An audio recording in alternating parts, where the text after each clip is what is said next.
excited about today's video. I'm going to be talking about building a specialized team, human resources, HR, when to hire, how to hire, all that stuff. So I had done a little shout out and said, hey guys, I'm going to do another business video for YouTube. Is there anything that you want to know or any questions that you have for me? Send me a DM and let me know. So Megan reached out to me.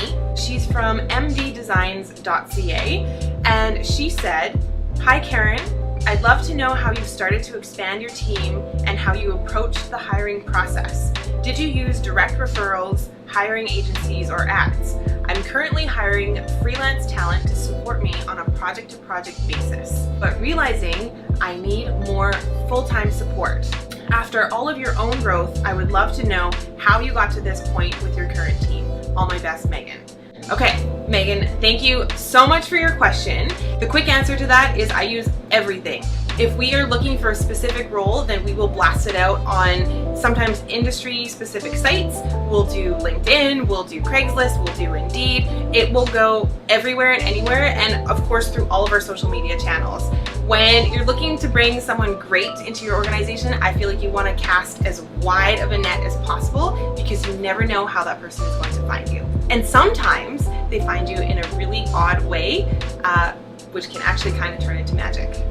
Hiring and building a team seems to be a question that comes up all the time, so I thought that this was a good one to answer for today's video. So I've got a couple of tips for you guys, and I'm going to run through my 5 top tips for building a specialized team.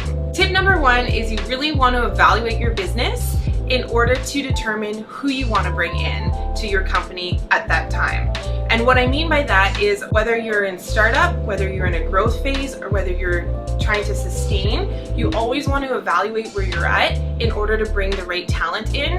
And really when you're in startup phase, I think the best talent that you can bring in is sort of like a jack of all trades talent. As your business gets more and more sophisticated, you're going to want to bring in more specialized talent, people who can do and perform a specific role.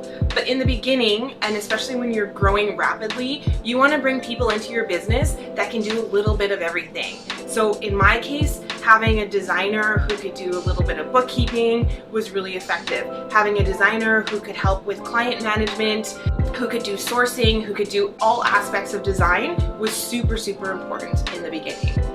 My second tip when you're hiring full-time, because it is really scary the first time that you do it, is I would highly, highly recommend having some means to be able to pay a full-time person for 3 months. Just knowing that you can pay that person for 3 months really takes the pressure and the stress away from having to sign a new project immediately.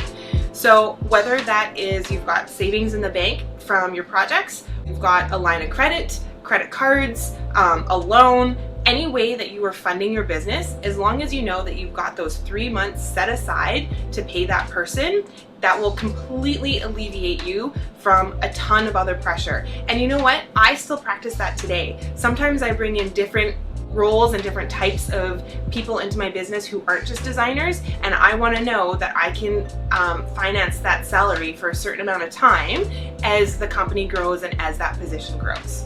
Okay, so tip number 3 is I always hands down hire with my gut. I know that that might sound kind of crazy and kind of weird, but whenever I'm doing an interview, I care more about the kind of person that I'm bringing into my organization, who they are, what their values are, than the skills that they bring to the table.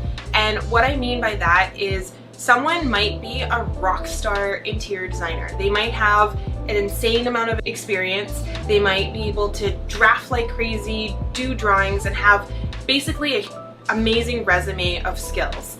But if that person doesn't seem like they're going to align with my company values, and if that person doesn't seem like they're going to fit really well with our company culture, then it's a no-go. I really believe that you hire for attitude and train for skill. And I've used that principle pretty much throughout my entire career and the entire time that I've had House of Bohn, and it's worked for me really, really well. And you know what? The times when I've hired for skill and gone against my gut because I was in a pinch and needed to expand and bring more staff on, or it was just the right thing to do at the time, or I made a quick decision, it's always backfired. Tip number 4 is that you really want to be forward looking in your company. It takes a little while as you're building your business where you are very reactive to the things that are happening in your business. You land a new project and now you have to execute it. You have bills to pay, so you try to find the money to pay those bills. You have all this work, and so now you have to hire people. So there's a phase that can last a number of years sometimes where you're very, very reactive. But eventually you get to a point where you can start looking forward in your business, and that's a really exciting time. So you start forecasting what is going to be happening in your business, sometimes even a year or 2 out.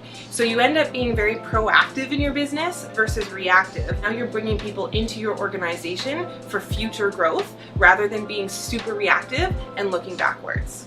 My last tip for you guys, which is tip number 5, is that company culture is everything. I strongly believe in having and fostering really great company culture can transform your organization, whether it's big or small. The thing that's great about company culture is, let's face it, there's tons of businesses, there's tons of work that's out there, but if you've got a really awesome company culture that's like super supportive, feeling of camaraderie within your organization, and everyone is swimming in the right direction, company culture is the reason people are going to stay. If people like working with their coworkers, they like you as an employer, company culture is everything. Megan, thank you so much for your question. I hope that helped you guys if you are looking to hire more staff and build a specialized team. As always, thank you so much for watching. You can follow me on Instagram at Karin Bohn, and you can find me on Facebook as well. And if you like this video, make sure you give it a thumbs up, and I'll see you next time. Bye for now. It feels like the easy thing to do to want to try to build an Instagram account to generate sales, or like look at all this work that we're doing, but it's really, I mean, that's not what is going to build your business.